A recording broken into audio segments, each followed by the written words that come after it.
Welcome back to Bruins Game Breakdown. Except it's not a game breakdown. It's a post-Stanley Cup pre-free agency, post-draft breakdown.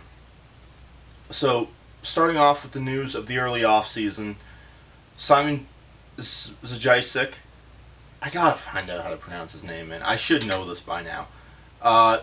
Re-signed 1 year, $850,000. He'll be an RFA at the end of that contract, and then 1 year after that, he will be a UFA.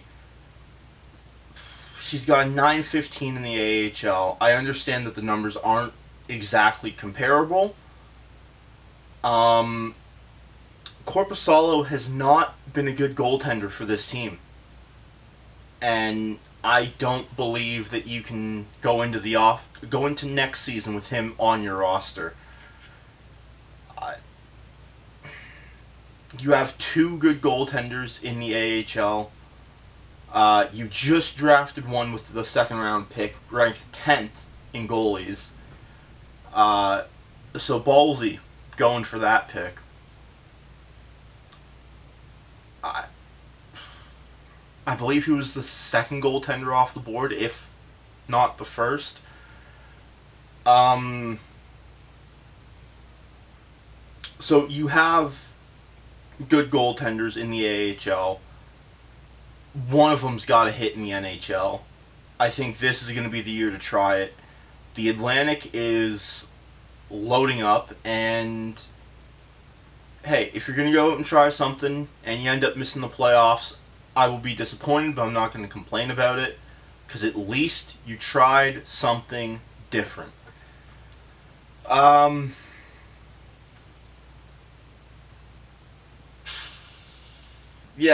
Michael DiPietro is a UFA at the end of this next season, being the 26-27 season. So that's someone, unless, are you going to let him walk as well, and then become a Dan Vladar, Brandon Bussey scenario again? Brandon Bussey, who is now a Stanley Cup champion, before anyone else on your roster. Man, the goaltending situation is interesting. Obviously, we don't have an exact picture on how the Atlantic looks right now. Tomorrow, that issue will be clear, or that picture will be clearer. Florida just acquired Akira Schmid. So if I'm going to assume that Sergei Bobrovsky is walking, Boston's not going to be on a goaltender. That's straight up not a position we need right now. When you have Swayman playing 55 to 60 games a year, starting goaltender, backup goaltender is not a position of need, especially when you have two solid AHL goalies waiting. Now, A2? Is it 2? Where are my notes here? Yes. 2 defensemen were not offered qualifying offers, so they will become unrestricted free agents. That being Jordan Harris and Max Wanner. Wanner. Jordan Harris is disappointing. I liked his game throughout most of this season. It's going to be unfortunate to see him walk away. I have full faith that wherever he goes, he will be at least fairly successful in his NHL career. He was a fairly solid defenseman for Boston. Wasn't great offensively, but as a defenseman, that's not your number one priority. Obviously, unless you've been doing that throughout your whole career, something Jordan Harris has not done. Max Wanner, I'm gonna be honest, I don't know a ton about him. I should probably know a bit more.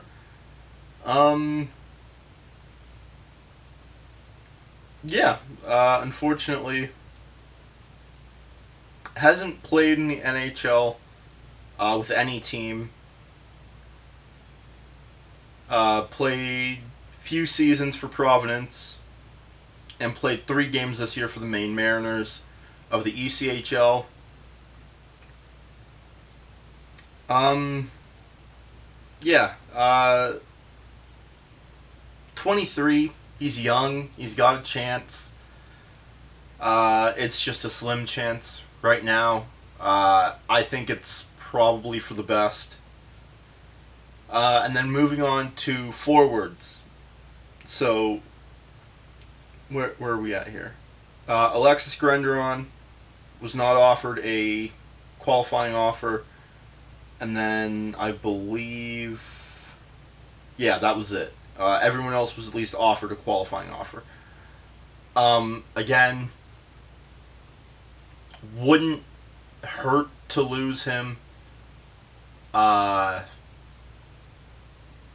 Just unfortunately something that's going to happen. Now, let's talk about the NHL draft, shall we? The Boston Bruins had a first round pick. In fact, the Boston Bruins had 2 first round picks, one in this year's draft. That has been traded. Both of those picks, the pick from Brad Marchand and Boston's 23rd overall pick, went out to the Utah Mammoth in return for J.J. Peterka.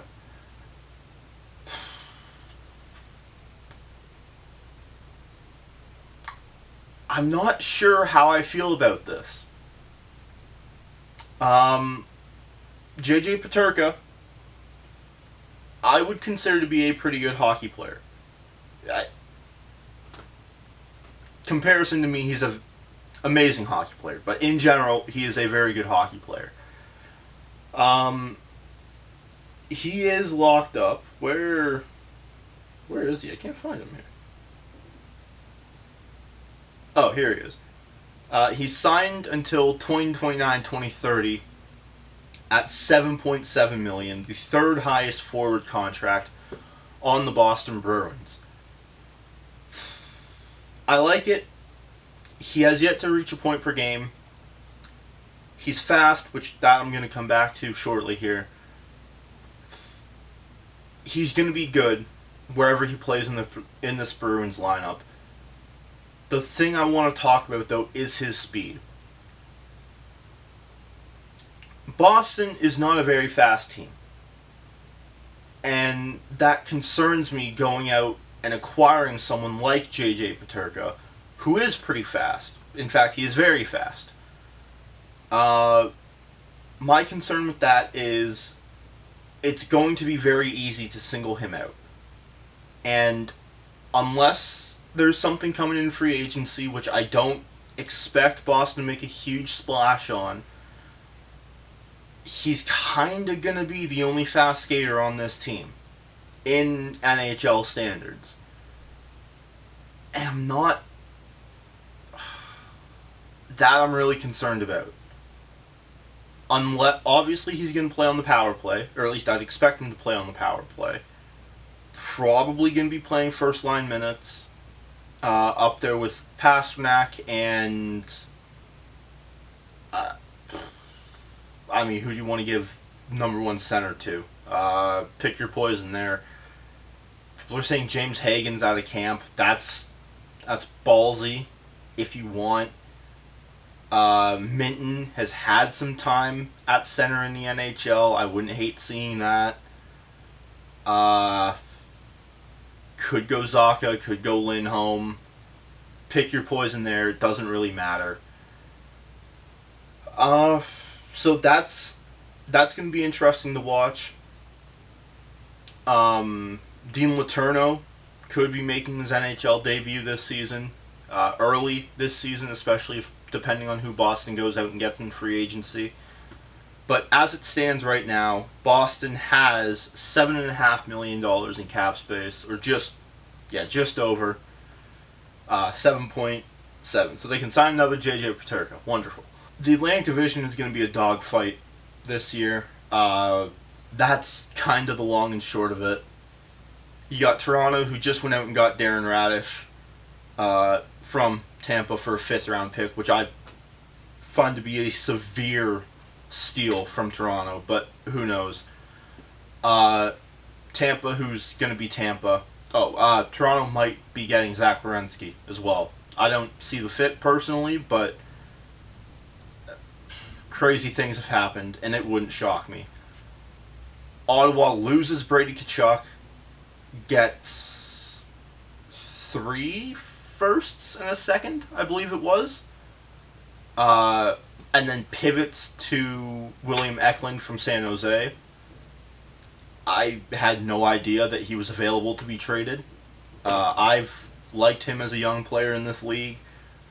Montreal is seemingly standing pat. They might go out and get a free agent. Not a ton to be doing, though, this year. But they're a young team. They're a now playoff seasoned team. And they're going to be a problem, either this year or within the next couple years. Florida goes out and gets Brady Tkachuk. They've now acquired 2 captains in the span of 7 days, as they also acquired Radko Gudas from the Anaheim Ducks. Detroit is the one team not trying to make the playoffs, potentially, in the Atlantic Division. Dylan Larkin requesting a trade. Not sure what's going to go on there. He's got 5 years left. They have a chance to move him, unless they go out and do something. I'm going to say that they're not going to make the playoffs. Then you have Buffalo. Now, Buffalo I've saved for the end because, to me, they are the most interesting team. They went out and they got a fair bit of draft capital just before the draft. Plus, it seems like it's going to be a pretty solid team comparing it to this season. However, this season, they were also the same team that that were nearly or at the bottom of the division and then won 13 games in a row. So, if they're going to be streaky, then they might end up around 500 and they might miss the playoffs. If they're the team that came after winning the 13 games in a row, probably going to be in contention for the division title. And then you have Boston. I don't know, man.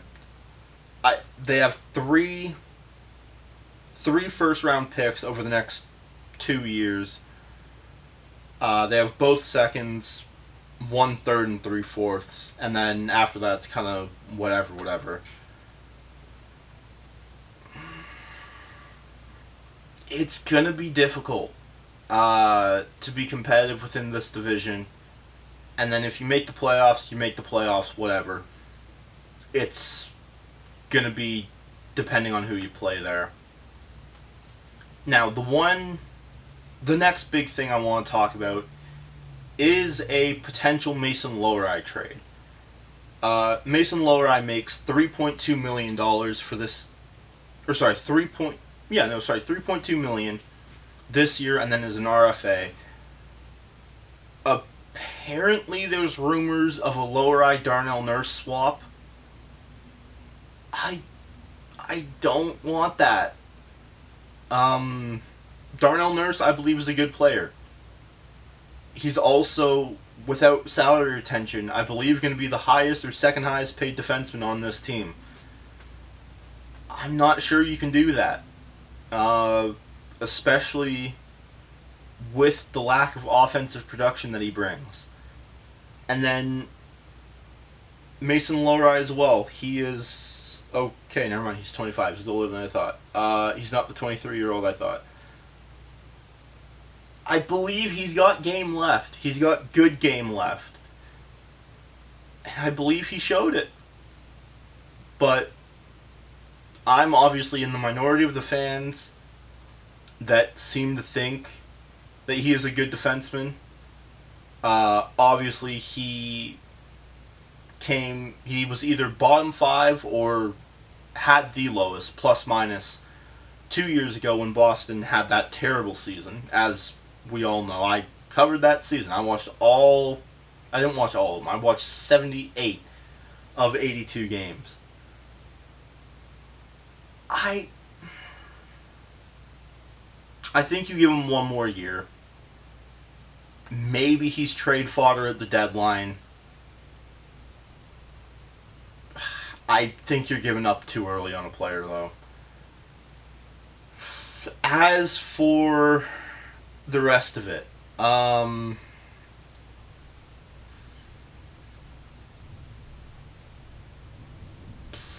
what would I like to see Boston do?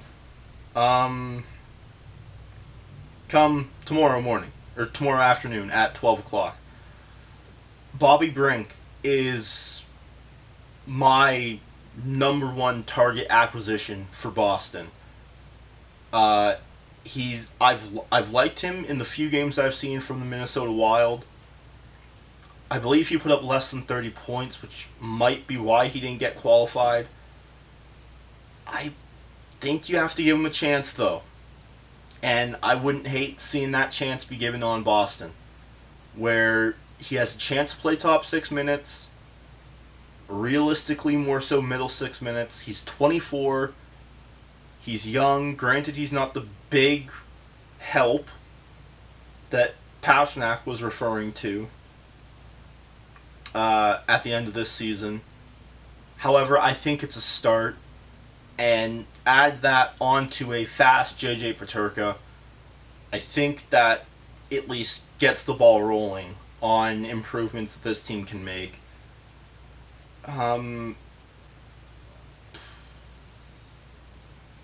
Just looking at the rest of these here, I'm not seeing a name that's sticking out to me. That's probably going to do it for this one. One final note, I would like to see Korpisalo traded, as I mentioned. Even if you have to attach a third-round pick to him. Maybe you retain half his salary, whatever. You have... Hi. No? Not going to say something? Okay, well, Jasper has some thoughts on trading Korpisalo. Well, would you like to share them? No? Okay. Well, he's not going to share them. But he has thoughts. Yeah. Thank you so much for watching. Not my best video, I'll admit. Hands up. But hey, you know, click like if you like, click subscribe if you enjoyed. And I will be back this season, hopefully, for more Bruins games. I am now a university student. Just a little personal touch here. I graduated college in June, technically. And I'm moving on to university. I should still be able to make most videos. I will know more so once my schedule gets released. But as for now, I'm going to make as many as I can regarding the Bruins. There will be another one coming just after free agency, and once I believe Boston is just about done making signings for this offseason.